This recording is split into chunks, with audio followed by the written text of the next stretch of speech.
So I won't bother filming that, but it's really the same thing. We're just going to be marking our holes, drilling with pilot holes, and installing our screws. And I'll do the same with the plastic cover. Okay, so now we've got our hardware installed and our electronics connected up. The last thing we need to do is just a basic setup, just to make sure the guitar plays well. Now this will just be a basic setup, so you'll probably want to refine, make more adjustments after you become more accustomed to the guitar, particularly the neck. But for now, we're just going to cover the three main areas. That's going to be neck relief. Essentially, we want a small amount of relief in the neck so that we don't have the strings buzzing against the frets. We want to check the string action, which is the height of the strings from the fretboard, and that can also affect fret buzz, but mostly it's going to affect playability. And lastly, we'll check intonation, which involves making some adjustments here at the bridge, just to make sure the guitar is in tune with itself.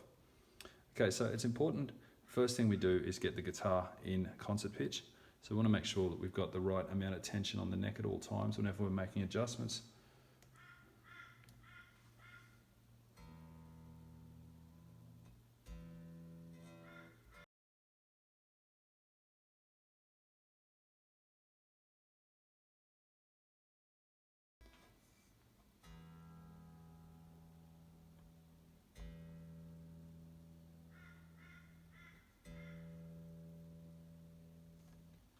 Okay, so there's a couple of ways to check for neck relief.